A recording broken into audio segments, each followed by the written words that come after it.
Discipline was now the captain's greatest challenge. With the circumstances at hand, extreme measures became necessary to maintain control. Selfish desires could not be tolerated, not on a mission where every man's life depended on the other. At this late stage, replacing a member of the detachment was a risk too great to take. The question loomed large. Could this fragile band of recruits withstand the test before them?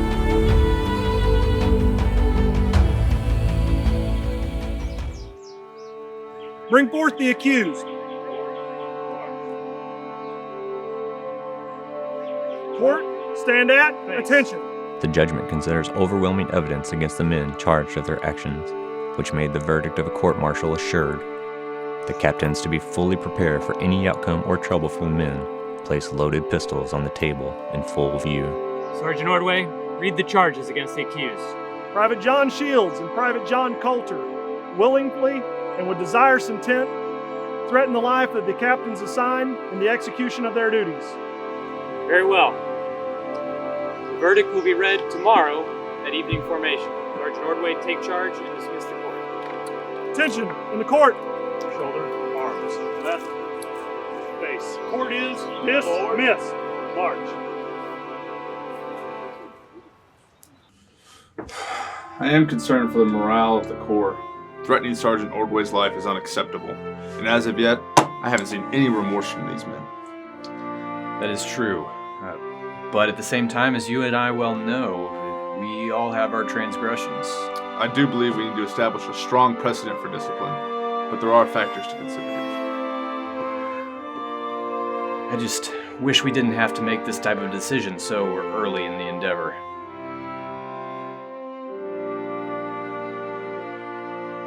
Attachments, attention! Shoulder, firelock! Forward, march!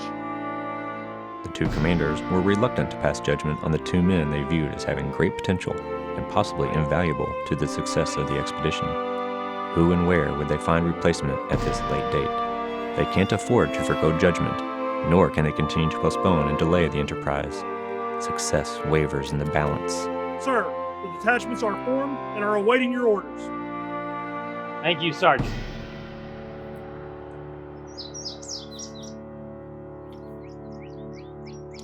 Do the accused have anything to say for themselves prior to the verdict being read? Yes, sir, we do. We wish to beg for the mercy and forgiveness of the captains. We beg for the forgiveness of Sergeant Ordway. We know that we did wrong and promise to do better in the future.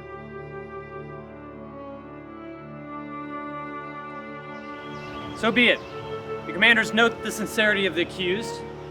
Without any further disobedience to the orders of the captains or their assigns, without any further drunkenness or disorderly conduct, charges shall be dropped against the accused. Charges dropped. Sergeant Ordway, take command of the detachment. The captains have been in the military long enough to understand disagreements among men happen, which often end in fights with subsequent charges being brought. Lewis himself had a previous disagreement with his superior officers that led to an altercation. If it hadn't been for a certain lieutenant, now good friend William Clark, who gave him a second chance, he too might have faced a court-martial with a disgrace that most certainly would have changed his future and that of the current expedition. Here for a drink? Please. It's been a long day. I could use a drink. That it has. It's been a long 2 weeks. I hope those two men shape up. Normally I drum men like that right out of the Corps. Agreed. But we just can't afford to lose men like that at this point. Agreed. Necessity dictates that we give them a second chance. And they did seem genuine, so... I agree. Genuine as two men I've ever had on trial. In the days following the trial, the captains each noticed a change in attitude of not only the men who stood trial, but also the men who make up the balance of the permanent party. They took note of the interactions. Instead of arguing, they began compromising. Instead of bickering, they were complimenting and listening. Finally, as the journey is about to begin, the captains experience a welling sense of satisfaction they've been striving for in the detachment. In one compelling example of proof to the captains, it happened one afternoon when the men from the country came back to challenge the men of the party to another shooting match. Clark noted in his journal with a sense of satisfaction and pride, Clark knew they were ready. They were becoming a team, a core group of hand-picked men with an eye on a mission, an expedition of discovery. After discussing the past day's events, the captains knew a decision regarding the selection of men for the permanent party was quickly approaching.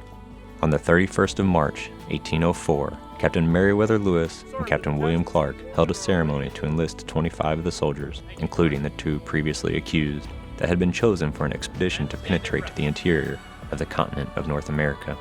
On this day, we promote the following persons to sergeant: John Ordway, Charles Floyd, and Nathaniel Pryor. The captains have determined fit that the permanent party will be divided into 3 messes under the command of each sergeant.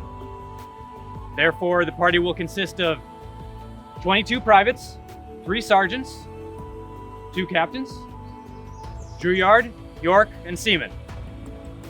Sergeant Ordway, take charge and dismiss the men. Detachments, attention. Detachments, dismiss. Huzzah! It was a total of 29 men that constituted the makeup of the permanent party, the core of discovery, an expedition that would in time change a young nation and how it was perceived in the world order.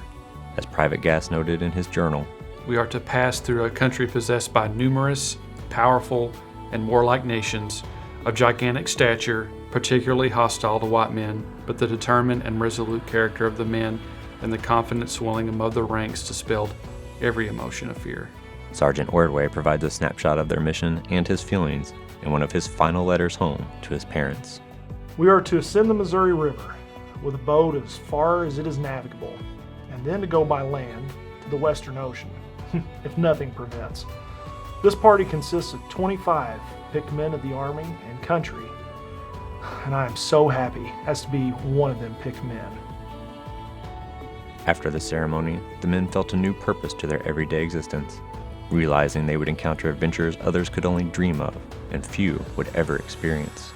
Anxious for the day of their departure, they searched the waters beyond their current station to wonder what lies beyond the horizon, what awaits them, and what their fate would hold.